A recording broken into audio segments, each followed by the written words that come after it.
Yeah, I'll react to that, sure. Okay, guys, I already went like a minute in, a little over a minute in, but it... sorry, preemptive like, all the things, original link, top description, Discord. But something I've really been trying to learn and solidify why is... So the separation between Ireland and Northern... on the Irish... Guys, if I say anything that like is... Like, if I said it and it's kind of controversial, I don't intend to. I'm bound to do that while I'm trying to describe what I'm trying to learn. So I'm going to say stuff where people are like, no, this isn't, this is just for me trying to understand the borders. Okay. So on the island of Ireland, obviously you have the separation between the British Northern Ireland and then the Republic of Ireland. And I always wondered, how is it that a large enough population of people in the northern part of Ireland were there in the first place to have it as do you know what I mean? Like how a large completely British feeling people even got to be such a large population in this part of Ireland in the first place.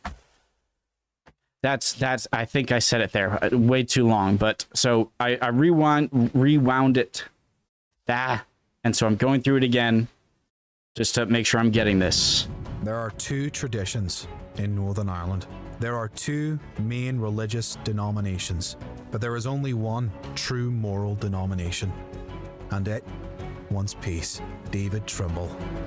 Today, Northern Ireland stands as a nation battered, divided, and yet resilient beyond imagination. The people of Northern Ireland have seen pain and struggle in their all too recent past. Separated by a man-made border from the rest of their island's population, the Northern Irish have been endlessly torn between the will of Ireland and that of Great Britain. But how did this little nation get trapped in a bloody tug-of-war showdown in the first place? And how did Britain take what geographically belongs to Ireland? Before colonization, the province of Ulster was very much Gaelic and very little English influenced. Today, 6 of Ulster's 9 counties make up Northern Ireland, and back then were just a part of Ireland. Curious to wonder, how this part kind of stayed with the Republic of Ireland, just attached by that little strand of land. Ulster was a rural farming region with a small population and a significant focus on cattle and crop farming.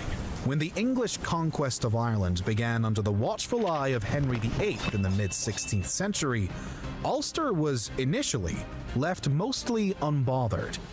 It wasn't until the reign of Queen Elizabeth I that a plantation project was privately funded in the eastern portion of the province.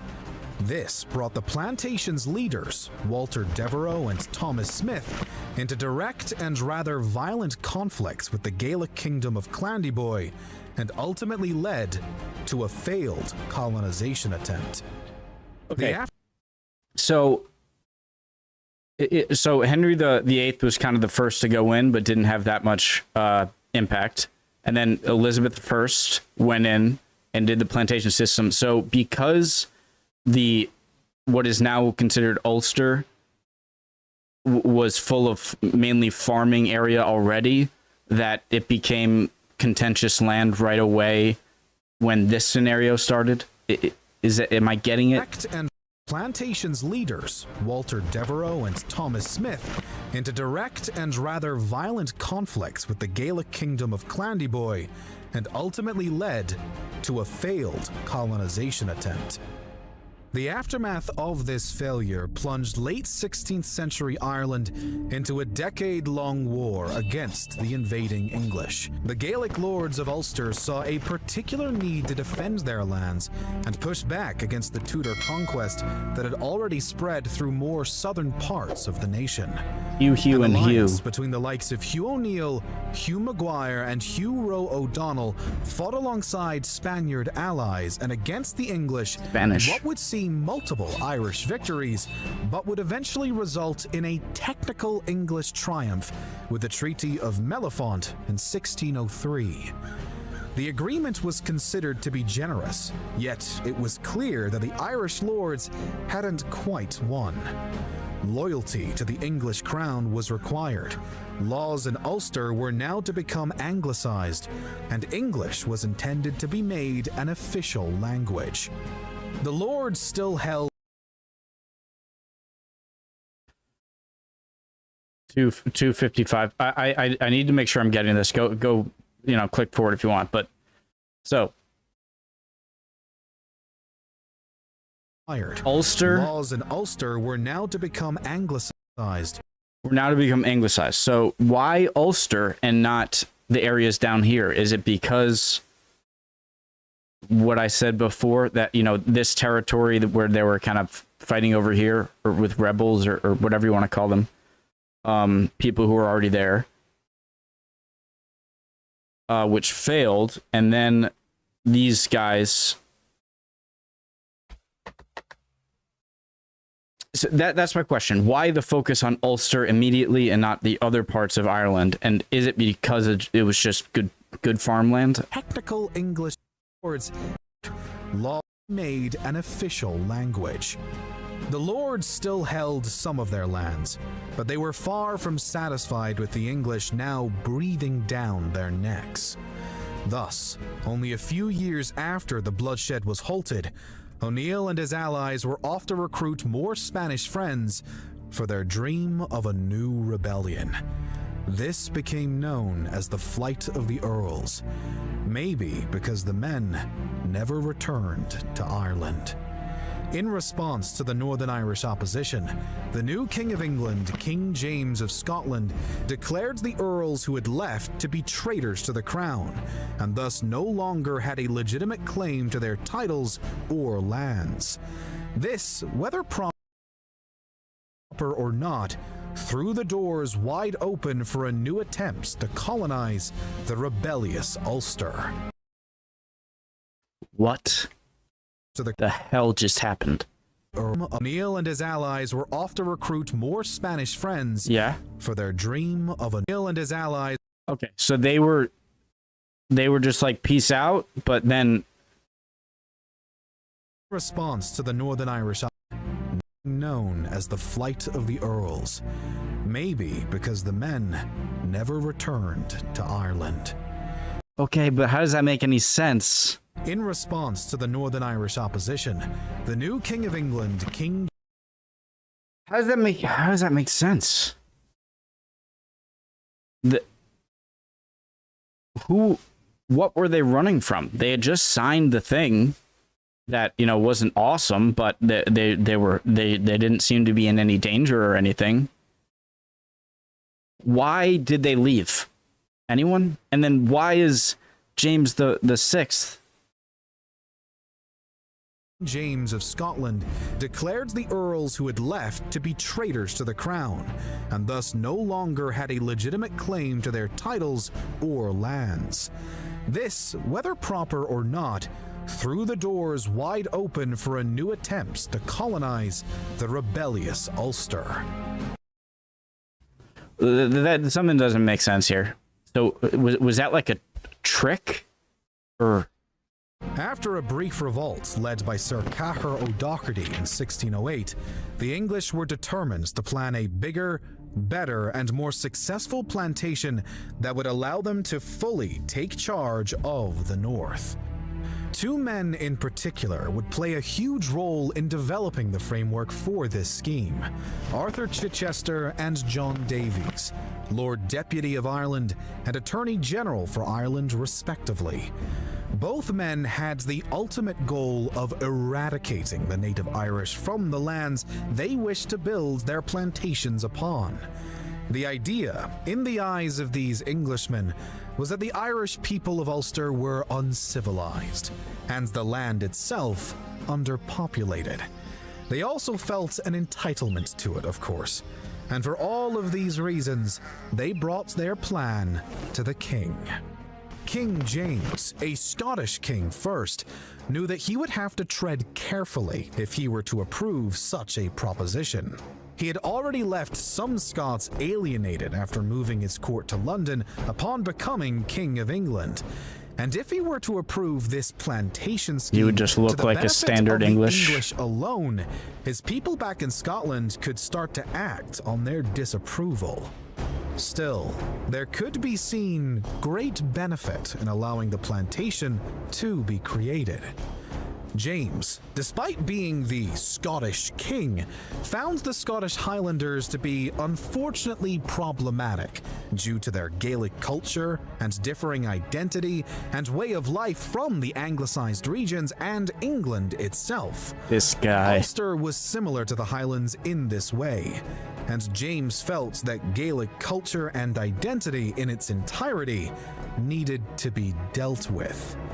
Thus, he found no reason to refuse the idea of the plantation, but he agreed specifically to have the plantation be a joint effort, settled by both Scots and Englishmen.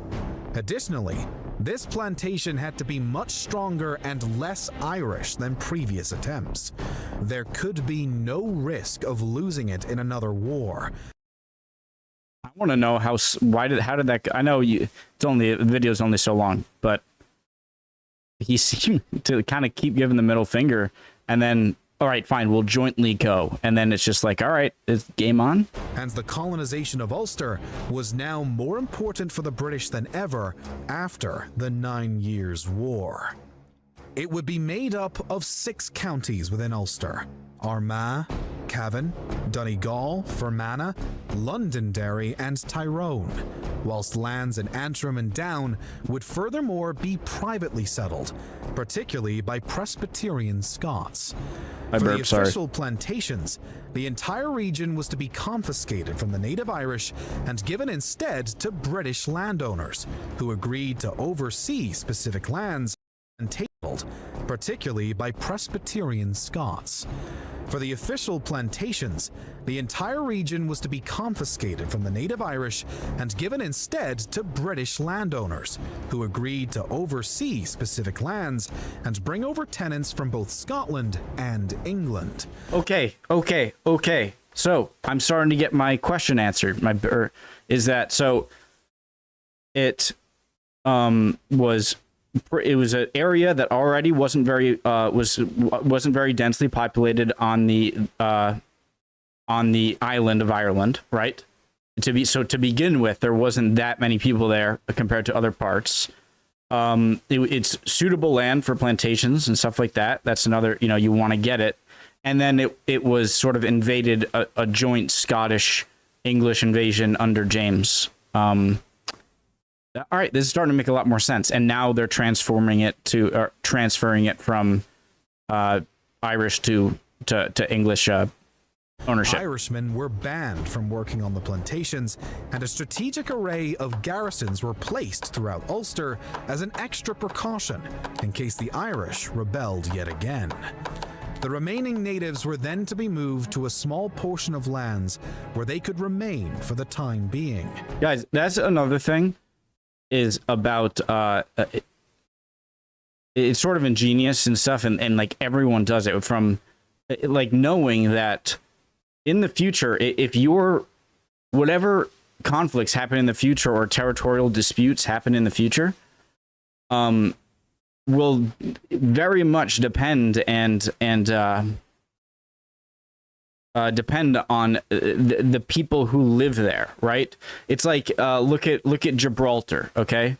That you asked that, or look at the Falkland Islands, right? Or they want to stay British because they've lived as British people. They identify as British people. Same thing right here. Manifest destiny for the USA and for Russia. Isn't that a big thing about the Oregon dispute too? In kind of a part of Manifest Destiny with the British is just America knew, go out west. If your people live there and are American and speak your language and have your culture and go out there and settle and then have children who were born there, then your cases for future disputes and borders are so much easier to get because it's just like, well, ask the people there. Oh, look how democratic it is. By the way, I don't have any game in the Ireland versus, Ulster versus, Northern Ireland dispute, right? But it's sort of like subtle conquering, It's not as overt as like, massacre everyone, and kind of like what the Germans were trying to do in World War II. There were Norse people there, but more like what the Russians did with moving out east, and what the Americans did moving out west, just planting your people there so that, hey, look how democratic it is. Everyone wants to stay in it, but it's because of your kind of more blatant conquering you did in the past. Does that make sense? It's like subtle. It's smart, right? It's effective for sure. But the ultimate goal of King again. The remaining natives were then to be moved to a small portion of lands where they could remain for the time being. But the ultimate goal of King James and his men was to completely colonize Ulster with Protestant Brits and a few Irishmen here and there who were loyal to the crown. The landowners were granted roughly 3,000 acres that needed to be filled with at least 48 able-bodied male adults and a minimum of 20 families, all Protestants, and none could be Gaelic-only speakers, not Scottish. Come on, just to the crown. The landowners were granted roughly 3,000 acres that needed to be filled with at least 48 able-bodied male adults and a minimum of 20 families, all Protestants, and none could be Gaelic-only speakers. Right there. You just planted the perfect seed. All right, you're sending families, not just men. You're doing it with your culture, able-bodied male adults, families. And you're just like, boom, like now in the future, everyone that lives there is going to be your. I explained this already. Not Scottish Gaelic nor Irish. English speaking was a must. All tenants furthermore were required to be armed and serve as a sort of militia in the case of another Irish revolt. Religious division in Ulster was almost as significant, if not equally, as the divide between the Brits and Gaels. While the official plantations was to be settled by British Protestants, the unofficial plantations were heavily occupied by Presbyterian Scots, who, at the time, were considered far too different from Anglicanism. Catholics, altogether, were unwelcome. Plans don't often go as one would hope, however, and the plantations were struggling to reach capacity with English and Scottish tenants alone. The 1620s saw over 6,000 British males working on the plantations, but these numbers still had to be... Keep burping, sorry about that. And British males working on the plantations, but these numbers still had to be supplemented by Irish workers, which kept more natives in town than King James had originally anticipated. And more English people? Additionally, those at the head of the colonization process had aims to convert Irish Catholics to British Protestantism, which didn't work to the degree that they had hoped. British clergy who were resettled in Ulster learned the Irish language, and British... I heard you were saying, but beautiful animation things here. They're like half animation, half... Identification was in Ulster learned the Irish language, and British identification was even offered to any Irishman who chose to convert, but many insisted upon remaining Catholic. It's no surprise that the Irish were opposed to British imposition, because the general reaction to the plantation as a concept have been violently negative. The people of Ulster were content where they were, and understandably, did not take lightly to having their homes and jobs stripped away in order to create a new world for foreign invaders. And as the number of British settlers increased, so did Irish frustration. While civil wars broke out across the British lands, the Irish took advantage of the chance to strike back at the new landowners on their property, and even some Scottish Presbyterians pushed back against the Anglican Brits, creating a chaotic mess of violent conflict throughout the early mid-17th century. Bloodshed spread to civilian populations, with hundreds to thousands on both sides massacred and falling victim to the religious and cultural clashes. Guys, sorry, what is a Presbyterian? What is this again? Part of the Reformed tradition within Protestantism that broke from the Roman Catholic Church, derived their name from the Presbyterian form of church government. Okay, so, all right. Massacred and falling victim to the religious and cultural clashes. By the end of the wars, even more Irish Catholics had been eradicated from their lands, and the British ultimately resecured their grip on the province of Ulster.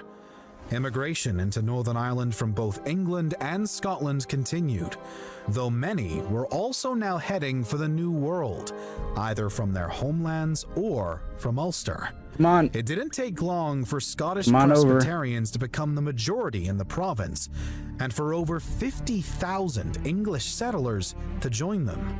A nearly equal amount of Scottish migrants had come to Ulster between 1650 and 1700 alone. And there was now no doubt that the plantation efforts had been a tricky yet successful endeavor by the British Crown. But for the Irish, it had been a tragedy.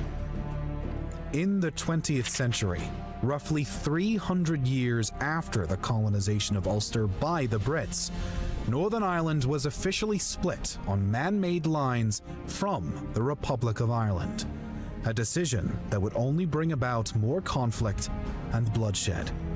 Today, Northern Ireland and the Republic of Ireland, despite sharing an island, remain two separate entities, serving as a palpable reminder of Ireland's history as a whole. Really awesome video. I feel like it's such a classic and, you know, tale as old as ever. Just countries fighting with each other over hundreds of years and getting territory, and then people dispute it because of how it was taken. But then a lot of the people there, it's all just this giant mess where you know, there's like, what can you do sort of attitude. Yeah, amazing video. I mean that more than I usually say, because it answered a very crucial question that I had that I didn't really have a great grasp of, which was how there got to be two extremely opposing, aggressively towards one another people on the island in the first place. So 10 out of 10 in that regard. Awesome video. Knowledge is great as always. Hope you guys are doing well, and I'd appreciate any comments, and I'll see you next time. Bye, guys.